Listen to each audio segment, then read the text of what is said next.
So we are in Green Park at the moment, and today we are gonna have a look at the history of it. It will be a quick video, but as you can see here, nice gates, and over there's something you might recognize. This is Buckingham Palace. So Green Park is actually located quite in the center of London if you go regarding like the royal presence.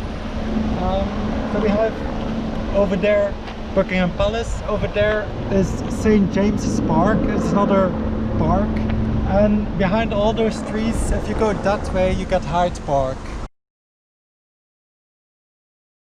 So this area started out as a swampy burial ground for the nearby hospital located at St. James.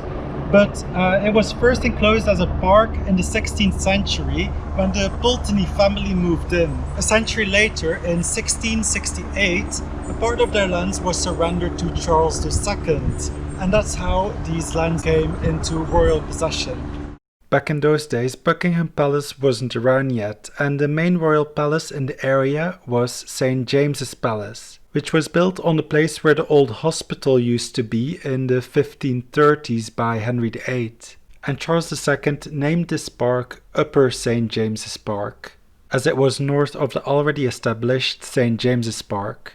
And the main reason he wanted this land was so he could walk from St. James's Park to Hyde Park without having to leave royal soil. The park was also where the king went for his daily walk, also known as his Constitutional. And this explains how Constitution Hill, which is located in Green Park, got its name. The park was also home to one of Britain's first ice houses, so the king could entertain his guests in the summer with cold drinks. So in the 18th and the 19th century, this was actually a fun place to hang out, but it wasn't always like this. Before that, it used to be on the edges, the outskirts of London, and just as we saw in the Belgravia video, this actually used to be an isolated part of London with a lot of highwaymen and robbers. So you wouldn't really want to come along here alone, which is quite interesting because nowadays it's like right next to Buckingham Palace, which is behind those trees over there. In 1746, Upper St. James's was officially renamed to the Green Park. We don't exactly know the reason why it was renamed, but there is a fun legend around it that dates back to King Charles II and his wife. Apparently she discovered that Charles had been picking flowers in the park and giving them to his mistress. In revenge, the Queen ordered that every single flower in the park should be pulled out and that no more flowers should be planted. This is a fun legend, but it's most likely that the park was renamed Green Park because it was an open meadow with a few trees and no formal flower beds. So later on in the 18th century and in the 19th century, the park actually became quite pleasant, and it was famous for firework displays. There were a few firework displays that they did here. Another thing that the Victorians quite like, or it might be before the Victorians, they like to go in balloon rides.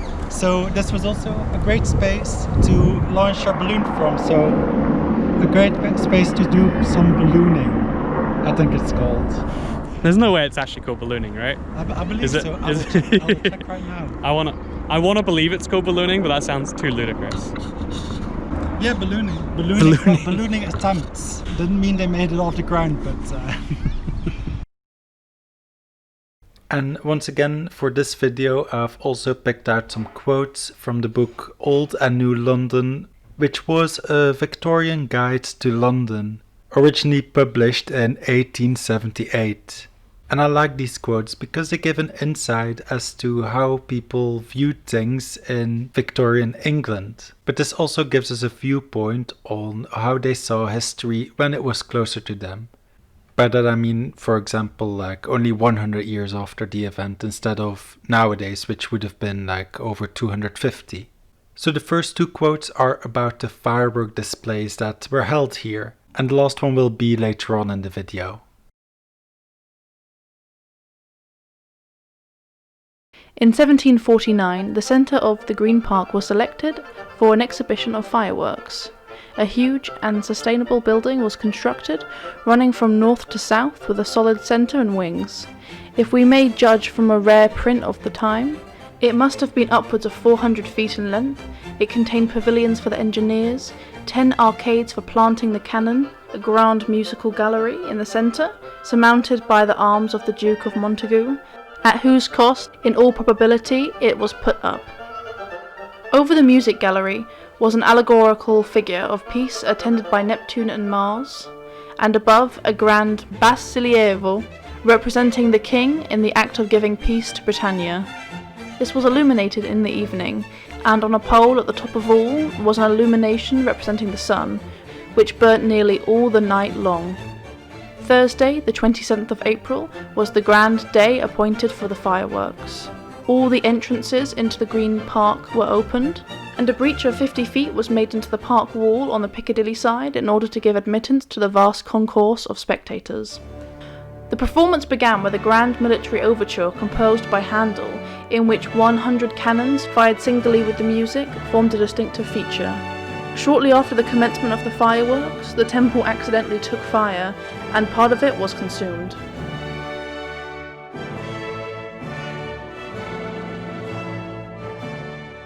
In 1761, Buckingham House was acquired by King George III as a private residence for Queen Charlotte.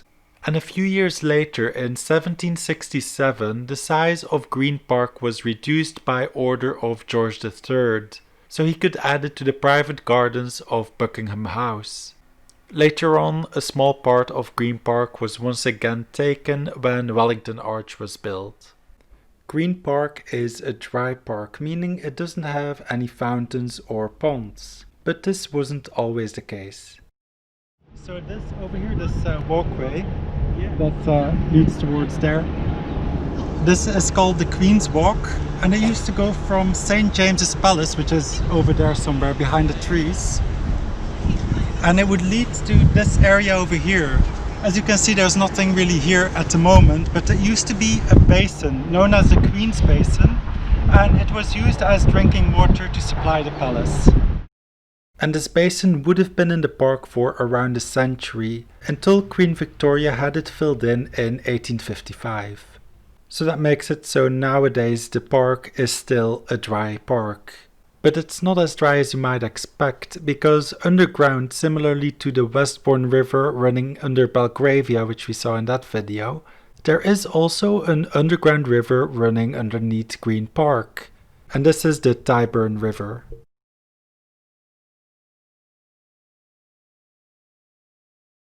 During the Peace Festivities of 1814, the Green Park was once again chosen for the scene of the grand pyrotechnical display.